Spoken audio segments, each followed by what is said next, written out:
volvimos al punto. Una pregunta. Hay tres poemas. El primero era... Ah, sí, los, los que fueron detenidos y hacían el amor en los umbrales. El segundo era... no era el del espejo. Arco iris. Arco iris. A ver si Sí, por sí, sí, supuesto sí, te arco sonríe. iris. Sí, sí, sí, arco iris. O sea, el de los umbrales, arco iris. Después la bailarina, el espejo, ¿sí? Y ya después, no, y después estaba el de la vida, ¿no? Ujú. Ujú. El de la vida y luego el cuento. Así es. Sí, bueno, ¿qué? Eh, ¿De qué hablamos acá? Hablamos,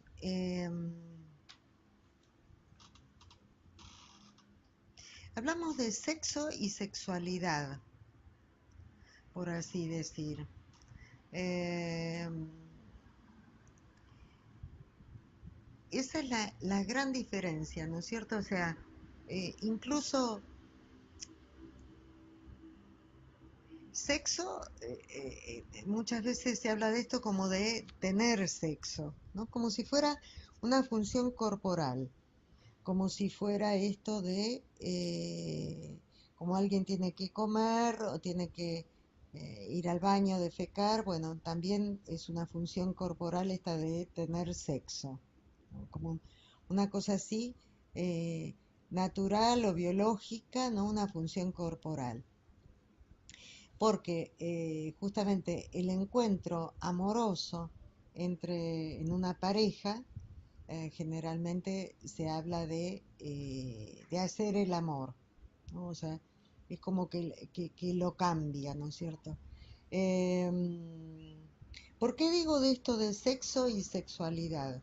Porque sexo, bueno, que quedaría restringido a esta cuestión de la función corporal, mientras que sexualidad tiene que ver con eh, una falta, o sea, el asumir que todo no lo puedo, o sea, siempre la ley esa, ¿no? Que nos atraviesa, que todo no lo puedo, que no soy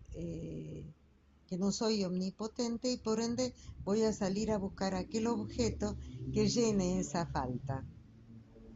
Entonces, esa tendencia a asumirme que todo no lo puedo y que voy a ir a buscar un objeto que llene mi falta es lo que entendemos por la sexualidad, que de acuerdo con los diferentes agujeros del cuerpo, el objeto que va a ir a buscar va a ser diferente. Entonces, de esa forma, tenemos que podemos hablar de oralidad, o sea, el placer que me da esto de tratar de buscar, de llenar esa falta, de completarme con esto que entra o que sale de la boca. Entonces ahí no solamente vamos a tener la bebida, el cigarro o la comida, sino también vamos a tener los besos, vamos a tener las palabras, vamos a tener los murmullos, los silencios, los gritos, o sea, las diferentes facetas que puede tomar esto de la oralidad. Del mismo modo, todo lo que tenga que ver con esto de entregar al otro, de entregar a la, eh, al entorno, lo que es mío, lo que produzco, que el primer formato que tiene eso es la analidad. Por eso es una zona erógena el cuerpo, produce placer, no solamente la entrega, digamos, ¿no? El sexo anal es algo que es, la relación sexual anal produce, ese es erótica, digamos, ¿no? Es un tipo de relación. Lo mismo pasa con la vista, lo mismo pasa con el oído.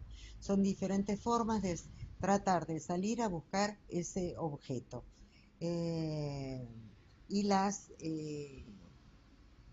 el placer que me va a brindar. O sea, desde este punto de vista, desde este lugar, tenemos a estos amantes maravillosos que ya era agorafóbica y él era claustrofóbico, ¿no? Entonces, ¿cómo explicarle a la policía que llegó que estaban haciendo el amor en el umbral, ¿no? O sea, estaban haciendo, yo me los imagino, en un portal, ¿no? Y que en el año 45 llegue la policía y que los meta presos, ¿no? Porque como que no está prohibido, que no está permitido. Entonces, eh, la sexualidad es algo que es muy íntimo, muy propio de cada uno. Pero ellos, el lugar que habían encontrado, que me parece maravilloso, es este umbral, ¿no? Es este límite, ¿no? El límite que le permitía a él no salir, ¿no? Porque si él es claustrofóbico, claro, él estaba del lado de afuera, digamos, ¿no? O sea, le permitía todavía estar al sereno, digamos, a la intemperie, y a ella, bueno, estar del lado de adentro, digamos, ¿no? O sea, ese límite que nos habla de eso, ¿no? O sea, del encuentro con el otro, elevando al otro al lugar del objeto de deseo. Es el lugar del objeto de deseo y es el amor de mi vida, digamos, ¿no? Pero sucede que, y con esto me voy a al siguiente poema de esta joven que sonríe, que se llama Arcoíris, ¿no es cierto? Eh, y que es una sonrisa eh, develadora o reveladora, no me acuerdo cuál de las dos palabras utiliza, pero de lo que nos está hablando ahí es del orgasmo, ¿no? O sea, nos está hablando de esa plenitud que se tiene cuando se llega al momento cúlmine de un orgasmo. No estoy hablando de una eyaculación, no estoy hablando de esto de tener sexo, ¿no? Que quede claro eso, sino que estoy hablando del orgasmo, de esa plenitud plena, ¿no? Y valga la redundancia, que tiene ella, ¿no? Cuando llega a esa máxima satisfacción, ¿no? Esa sonrisa, eso que te mira sin mirar. ¿Por qué? Porque está mirando para adentro, está en plena satisfacción, está en el apogeo, está en el mejor de los cielos, por así decir. Que incluso ella llora a veces cuando tiene esas sonrisas, hay veces que hasta llora. Bueno, hay veces que pasan esas cosas, ¿no? En algún orgasmo hay diferentes expresiones del organismo, del cuerpo, ¿no es cierto? Entonces se puede dar la risa, se puede dar el llanto, o el gemido, o el quejido, bueno, cada uno sabe por dónde ha andado, ¿no? En esos orgasmos. Entonces, de lo que nos está hablando es de la soledad. Uno está solo. Yo quiero... eh, se han estudiado, ¿no? Diferentes situaciones y cuando hablabas del existencialismo, eh, hay cuestiones que yo puedo hacer con el otro, pero hay otras que no. Por ejemplo, nacer y morir. Estoy solo, absolutamente solo. Podré salir del vientre de la madre, eh, eh, me moriré, estaré rodeado de la familia, pero al único que le toca morirse y pasar por esa experiencia es a mí, exclusivamente a mí. Y la otra experiencia es la del orgasmo. Aunque uno lo esté enamorado y eleve al otro al lugar del objeto de deseo, el orgasmo es algo que es eh, pura y exclusivamente mío, privado, porque es mi propio organismo. Insisto, puede ser que parezca que, pero uno está solo. En el orgasmo uno está absolutamente solo. Hay un instante. Antes se pudieron erogeneizar todos los agujeros del cuerpo y todas las fantasías y todo lo que sea. Y después el encuentro y al decir de Marilyn Monroe, eh, eh, un whisky antes y un cigarrillo después, ¿no? O sea, hasta podemos compartir la bebida y podemos compartir el cigarro, pero ese momento es exclusivo, exclusivamente mío, ¿no? De mi cuerpo, porque estoy yo sola sintiendo mi propio cuerpo y lo que se siente, ¿no? Cada uno cómo lo siente. Entonces, estos amantes que estaban en el umbral, en el portal este, él agorafóbico, ella claustrofóbica o al revés, no me acuerdo, estaban en ese límite, ¿no? Entonces, ahora está Arco Iris, ¿no? Que nos habla de cómo él observa, cómo ella disfruta ese instante, ¿no? De plenitud, que es el momento ese del orgasmo. El, eh, hay otro momento que es, o sea, hay todo un poema que es este, de la vida terrible que relata el protagonista, que es la poesía esta, ¿no es cierto? Eh, ¿Yo qué podría decir?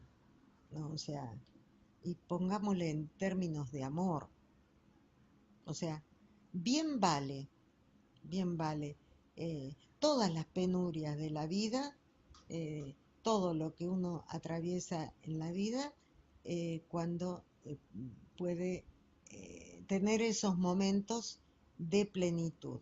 Porque lo que se relata, si no mal no recuerdo, pero todo lo que se relata es este estar solo a lo largo de la vida y no haber estado eh, en compañía, digamos, ¿no?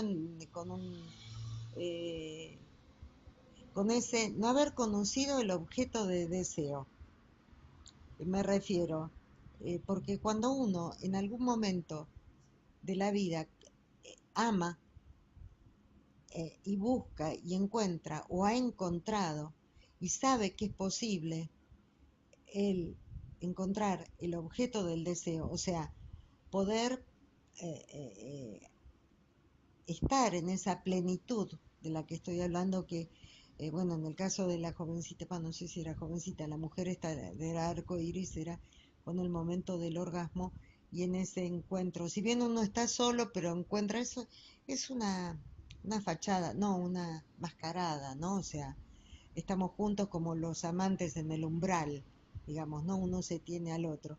Pero el hecho de saber que eso es posible, de encontrar un otro, ¿no? O de haberlo tenido, ya justifica la vida con todas esas penurias que nos relata el protagonista de ese cuento y que me hace pensar que no ha estado enamorado, que no ha tenido esa posibilidad. El siguiente cuento es este cuento del que se ve en el espejo, ¿no?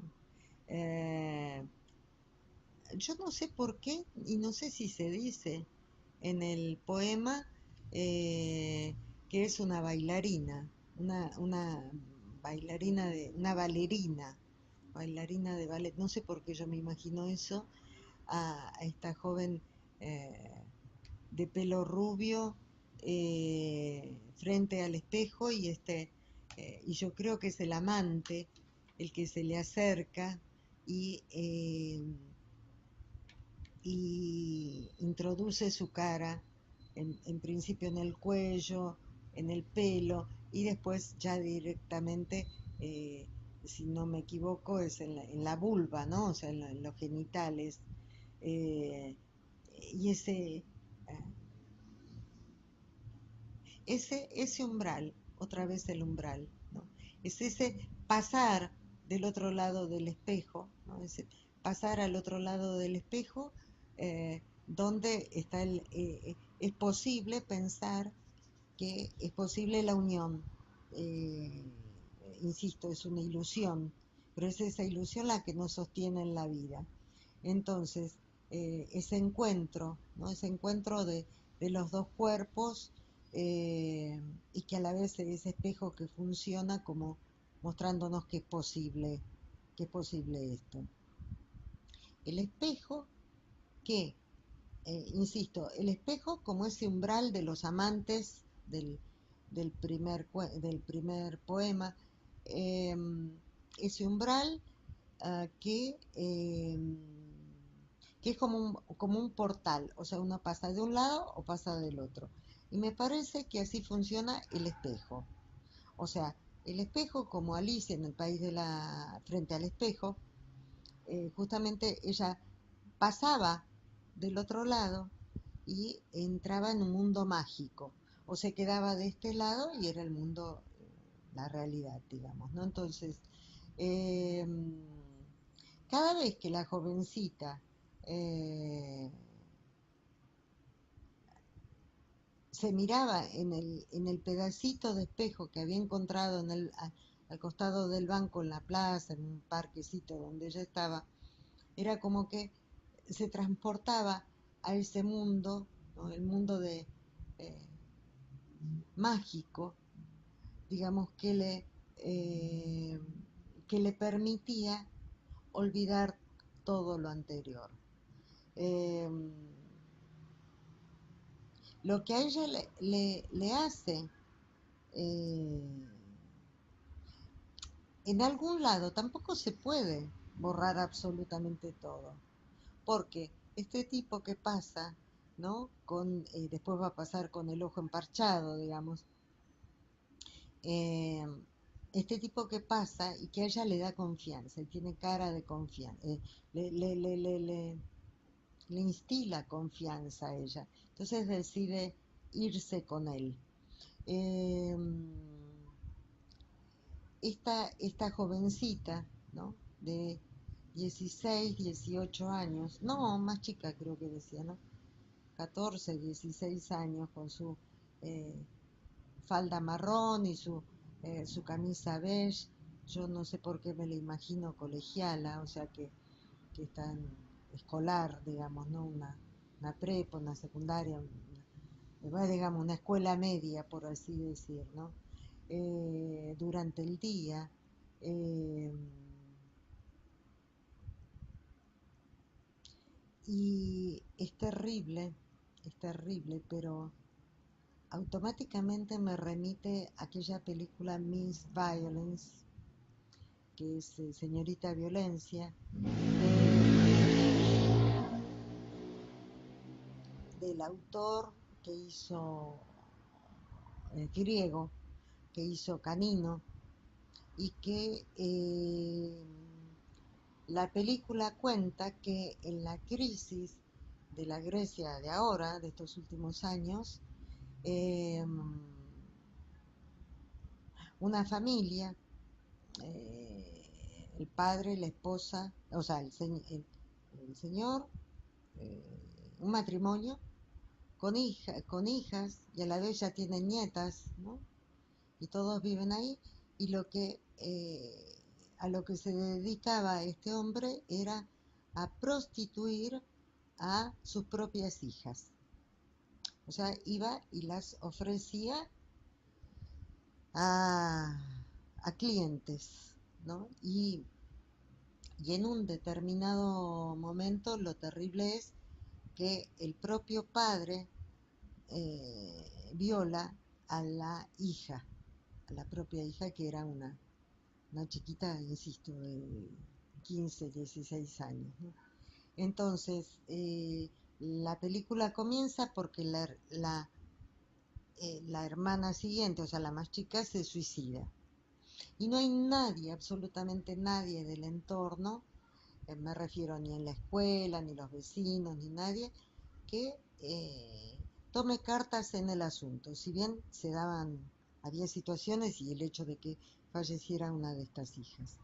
Nadie, absolutamente nadie. Entonces lo relaciono con todo esta gente que camina por ese parque totalmente alienada, sin prestar atención a nadie, sin que le importe nada del que tiene al lado. Eh, entonces, esta jovencita, la de la película, como esta jovencita del cuento, eh, eso, eh, se me ocurre pensar esa historia, ¿no? O sea, este tipo que le daba tanta confianza, ¿no? Que le merecía tanta confianza, un tipo elegante, bien vestido, que tranquilamente podría ser su padre y que lo más probable es que le ofreciera en ese banco de esa plaza, de ese parque, eh, y que probablemente cuando no hubiera clientes, porque ¿qué hacía ella ahí sentadita en ese lugar, ¿no? Lo más probable es que, bueno, se la llevara él para, para abusar de ella, ¿no? Eh, y esta, eh, y este recurso que ella pone en juego, que es el recurso del shock postraumático, ¿no? O sea, esto de olvidarse de lo terrible que había acontecido.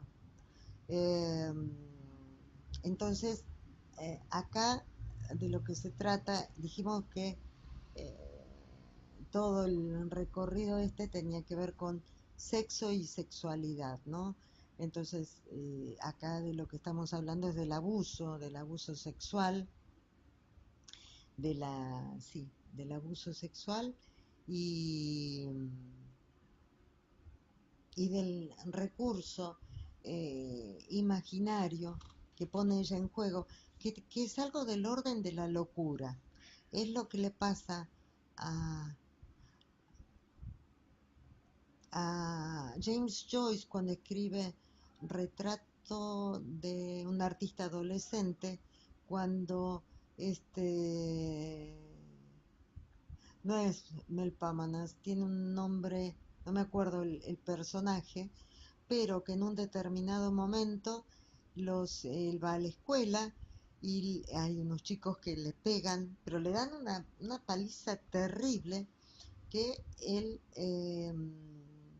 no me acuerdo el nombre, bueno, que en un determinado momento él dice que se ve desde arriba, ¿no? Ve la escena y que siente que la piel se le desprendía como si fuera una cáscara de una naranja. Eh, entonces, ese fenómeno no es, no es infrecuente.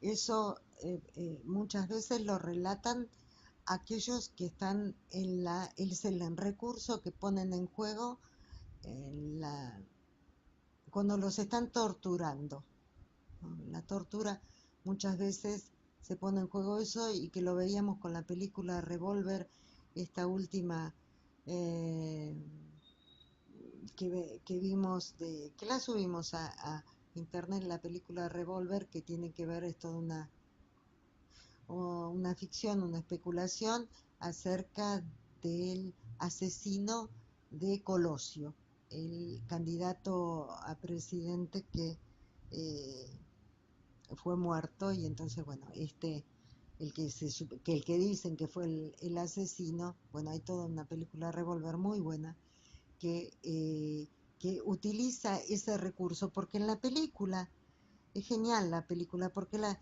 película tiene dos historias en paralelo, ¿no? Uno que es un sicario que le van señalando a la gente que tiene que ir matando y los va matando.